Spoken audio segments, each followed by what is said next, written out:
जय Hind and hello guys, स्वागत है आपका आपके अपने YouTube चैनल ज्ञानदेह होस्ट में। और इस वीडियो में मैं आपको बताने वाला हूं रेलवे रिक्रूटमेंट बोर्ड यानी कि RRB paramedical staff various post online form 2024 के बारे में कि कैसे आपको इन 1376 पदों के लिए फॉर्म को भरना है। यहां पर आपको रसन से लेकर प्रिंट तक पूरी जानकारी दी जाएगी, इसलिए आपको वीडियो को पूरा देखना है। एंड मैं आपको बता दूं कि गाइज स्पेशल एफर्ट करके रात में ही ये मैं आपके लिए वीडियो बना रहा हूँ। आप देख सकते रियल टाइम आपके सामने है। तो अगर आपको लगता है कि कोई स्पेशल एफर्ट किया हूं आपके लिए तो वीडियो को लाइक शेयर करके चैनल को सब्सक्राइब कर लीजिएगा अगर आप चैनल के ऊपर नए हैं। एंड उसके बाद में जो लिंक वीडियो के डिस्क्रिप्शन में दिया हूं ये आप ओपन करिए। इसको ओपन करने के बाद आपको जानने को मिलेगा 1376 पोस्ट है।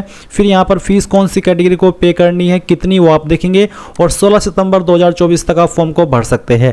कौन सी पोस्ट के लिए कितनी वैकेंसी है वो आप यहाँ पर चेक करेंगे, अच्छे से आपको जान लेना है। और फिर कौन सी पोस्ट पर अप्लाई करने के लिए क्या क्वालिफिकेशन चाहिए उसकी इन्फॉर्मेशन भी आपको यहाँ पर दी गई है। ये सभी जानकारी चेक करने के बाद अगर आप किसी भी पोस्ट पर अप्लाई करने के लिए एलिजिबल है तो आप कैसे अप्लाई करेंगे वो आपको जान लेना है। तो आप इंपॉर्टेंट लिंक के सेक्शन में आइए और अप्लाई ऑनलाइन लिंक ओपन कीजिए। आपके सामने ये आरआरबी की वेबसाइट आ जाएगी। इसी वेबसाइट के माध्यम से आपने आरपीएफ कांस्टेबल का फॉर्म भरा था, एसआई का फॉर्म भरा था, टेक्नीशियन का फॉर्म भरा था और एएलपी का फॉर्म भरा था। तो इसका मतलब है कि आपका अकाउंट पहले से बना हुआ है, आप ऑलरेडी हैव एन अकाउंट। इसके ऊपर क्लिक करके यहाँ पर रजिस्टर्ड ईमेल एड्रेस या फिर नंबर का इस्तेमाल करेंगे और जो पासवर्ड आपने बनाया था वो डालेंगे और एक कैप्चा कोड डाल करके लॉगिन कर लेंगे। पर गाइस अगर आप फ्रेशर है, आपने इस वेबसाइट का इस्तेमाल करके अभी तक इस साल में कोई फॉर्म नहीं भरा तो आप क्रिएट एन अकाउंट इसके ऊपर क्लिक करेंगे।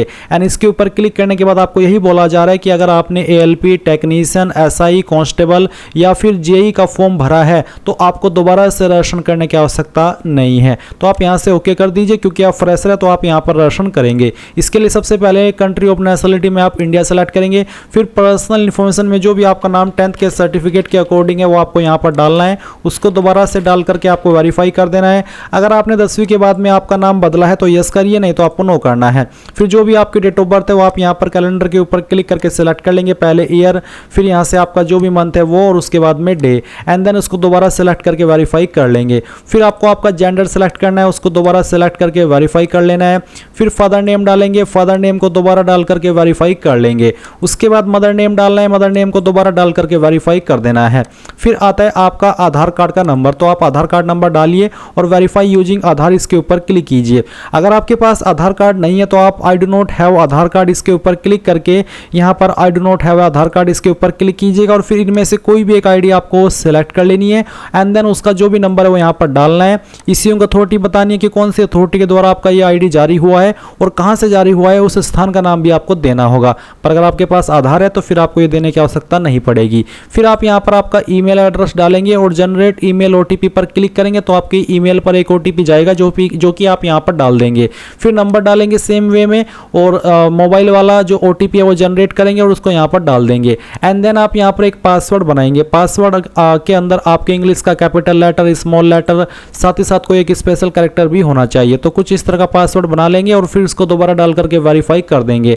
एंड देन एक कैप्चा कोड डाल करके preview and create an account के ऊपर क्लिक करेंगे। इसके बाद आपने जो भी इंफॉर्मेशन आपने भरी रजिस्ट्रेशन के समय वो आएगी और आप जब आपको लगे कि यहाँ सभी जानकारी सही है तो आप उसको सबमिट कर देंगे। क्योंकि मेरा अकाउंट पहले से बना हुआ है इसलिए मैं यहाँ पर होम के ऊपर आकर के ऑलरेडी हैव एन अकाउंट के ऊपर क्लिक करके अपना रजिस्टर्ड नंबर और पासवर्ड यहाँ पर डालता हूँ और फिर कैप्चा कोड डालने के बाद में लॉगिन के ऊपर क्लिक करता हूँ। और आपको भी ऐसा ही करना है। लॉगिन के ऊपर क्लिक करने के बाद आप यहाँ पर देखेंगे ऑनलाइन एप्लीकेशन का एक सेक्शन है, आप इसके ऊपर क्लिक कीजिए और यहाँ पर आपको ऊपर की तरफ आपकी पैरामेडिकल जो कैटेगरीज के अंदर वैकेंसी है वो देखने को मिलेगी। तो पहले तो आपको यहाँ पर आपका आरआरबी सिलेक्ट कर लेना है, जिस आरआरबी के लिए आप अप्लाई करना चाहते हैं। फिर आप यहाँ पर इसके ऊपर टिक करेंगे एंड देन नेक्स्ट के ऊपर क्लिक कर देंगे। और उसके बाद अगर आपने पहले कोई फॉर्म भरा था तो आपकी इन्फॉर्मेशन यहाँ पर फैच कर ली जाएगी। फिर आता है आपका वेरीफाई यूजिंग आधार, तो अगर आपके सामने ये ऑप्शन आ रहा है तो आप उसको वेरीफाई कर दीजिएगा। फिर गाइज यहाँ पर नीचे आपकी इन्फॉर्मेशन दी गई है, कुछ जानकारी आपको अभी यहाँ पर भरनी है। जैसे कि आपका मैरिटल स्टेटस आप देखेंगे, रिलीजन आपको यहाँ पर आपका सेलेक्ट कर लेना है। अगर आपको जो फी एग्जाम्शन मिलता है SC ST को वो चाहिए तो आप यहाँ पर यस कर दीजिए। फिर मदर टंग यानी कि मातृभाषा कौन सी है वो आप सिलेक्ट कर लेंगे। कौन सी लैंग्वेज के अंदर आप एग्जाम देना चाहते हैं वो लैंग्वेज आप सेलेक्ट कर लेंगे। आपकी बॉडी के ऊपर ऐसा निशान जिससे आपकी बॉडी की पहचान होती है वो निशान के बारे में आप यहाँ पर लिखेंगे। अगर आपकी बॉडी के ऊपर एक से ज़्यादा मार्क है तो आप दूसरे मार्क के बारे में लिखेंगे, नहीं है तो नो मार्क लिख दीजिएगा। फिर जो आपकी कास्ट कैटेगरी डिटेल है वो आपको देनी है, तो जो भी कास्ट है पहले वो सेलेक्ट करेंगे। फिर अगर आप SC ST है तो आपको यहाँ पर आपकी कास्ट का नाम देना है, सर्टिफिकेट नंबर देना है, कौन सी अथॉरिटी के द्वारा सर्टिफिकेट जारी हुआ है वो आपको सेलेक्ट करना है। आपको आपका सर्टिफिकेट उठाना है और उसमें जहाँ पर नीचे की तरफ मोहर लगी हुई होती है और साइन होकर के होते हैं तो वहीं पर सक्षम अधिकारी के बाद में पोस्ट का नाम लिखा होता है। जो भी पोस्ट वहाँ पर लिखी है वही आपको यहाँ पर सेलेक्ट कर लेनी है। तहसीलदार यानी कि तालुका मजिस्ट्रेट तो आप ये सिलेक्ट कर सकते हैं। उसके बाद आपको स्टेट बतानी कि कौन सी स्टेट के द्वारा जारी हुआ है और फिर किस डेट में हुआ है वो भी आप यहाँ पर एंटर कर देंगे। ये सब इन्फॉर्मेशन आपको आपके सर्टिफिकेट के ऊपर देखने को मिल जाएगी। फिर जो रेल ट्रैवल पास मिलता है वो एग्जाम के लिए क्या आप वो लेना चाहते हैं फ्री वाला, अगर हाँ तो यस कर दीजिए। उसके बाद नियरेस्ट रेलवे स्टेशन कौन सा है वो आप यहाँ पर लिखेंगे और साथ ही साथ आपको आपका कास्ट सर्टिफिकेट यहाँ पर अपलोड भी करना है। फिर गाइज यहाँ पर आएगा आपका पोस्टल एड्रेस यानी कि प्रेजेंट एड्रेस। तो जो भी प्रेजेंट एड्रेस है वो उसमें पहले आप आपकी स्टेट सेलेक्ट करेंगे, फिर डिस्ट्रिक्ट, उसके बाद में जो आपका एड्रेस है वो यहाँ पर लिखेंगे। विलेज या फिर टाउन सिटी कौन सी है वो आप यहाँ पर लिख देंगे और अपना पिन कोड भी डाल देंगे।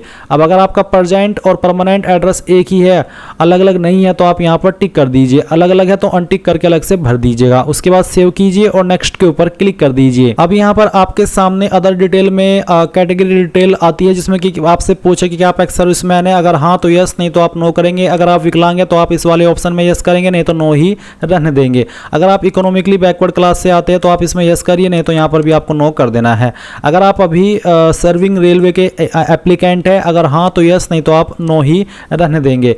करंट एम्प्लॉयमेंट डिटेल में पूछा कि क्या आप यहाँ पर किसी डिपार्टमेंट में काम करते हैं जो कि यहाँ पर है सेंट्रल स्टेट, अगर हाँ तो सिलेक्ट कर ले, नहीं तो आपको नॉट एप्लीकेबल के ऊपर टिक करना है। अब आपको बैंक डिटेल देनी है जिसमें कि आपकी फीस रिफंड होगी, जो कि आपका टियर फर्स्ट का एग्जाम देने पर आपको रिफंड कर दी जाएगी। तो किसके नाम पर बैंक अकाउंट है उसका नाम आपको लिखना है। फिर अकाउंट नंबर क्या है, उसके बाद में IFSC कोड आप यहाँ पर डाल करके जैसे कंफर्म के ऊपर क्लिक करेंगे तो ऑटोमेटिकली बैंक का नाम और बैंक का जो एड्रेस है वो यहाँ पर फैच कर ले जाएगा। फिर आप सेव करेंगे और उसके बाद नेक्स्ट कर देंगे। इसके बाद आती है क्वालिफिकेशन की जानकारी। तो यहाँ पर गाइज मेरी इन्फॉर्मेशन 10वीं की तो पहले से ऐड है, तो आप सिंपली यहाँ पर 10th की इन्फॉर्मेशन देंगे जिसमें कि आपको 10th सेलेक्ट कर लेना है, जहाँ पर आपको आपका 10th का रोल नंबर देना होगा, आपकी स्टेट बतानी होगी कहाँ से 10th की है, उसके अलावा डिस्ट्रिक्ट, फिर बोर्ड और आपका डेट ऑफ पासिंग। उसके बाद आप क्वालिफिकेशन के सेक्शन पर 12th सेलेक्ट कर लेंगे। फिर आपको बताएंगे कि कौन से स्ट्रीम से आपने की है, साइंस विद बायोलॉजी, केमिस्ट्री, जो भी है वो आप यहाँ पर सेलेक्ट कर लीजिएगा।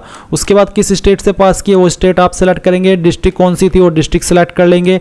एंड देन यहाँ पर आपका बोर्ड कौन सा है उस बोर्ड का नाम भी आपको यहाँ पर लिख देना है।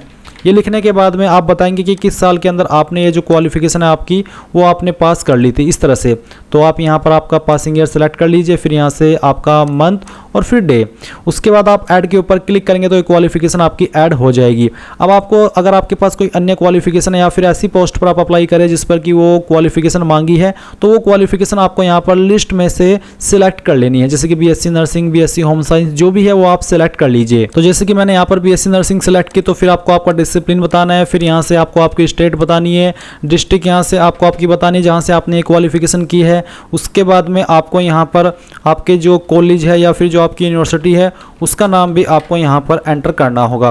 तो इस तरह से आप यहाँ पर इसको एंटर करेंगे और फिर डेट ऑफ पासिंग क्या है वो भी आपको यहाँ पर सिलेक्ट कर लेनी है, इस तरह से जैसे कि मैं आपको यहाँ पर सेलेक्ट करके दिखा रहा हूँ। और फिर आप ऐड के ऊपर क्लिक करेंगे तो ये क्वालिफिकेशन आपकी ऐड हो जाएगी। अब अगर आपके पास कोई अन्य क्वालिफिकेशन भी है इसके अलावा, तो वो भी आप यहाँ पर सेलेक्ट कर सकते हैं। सभी क्वालिफिकेशन के ऑप्शन आपको यहाँ पर दिए हैं।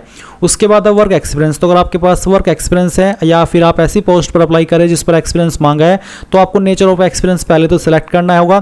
फिर बताना कि आपके पास पास्ट में था या अभी आप करंट में जॉब इस पोस्ट पर कर रहे हैं वो आप बताएंगे।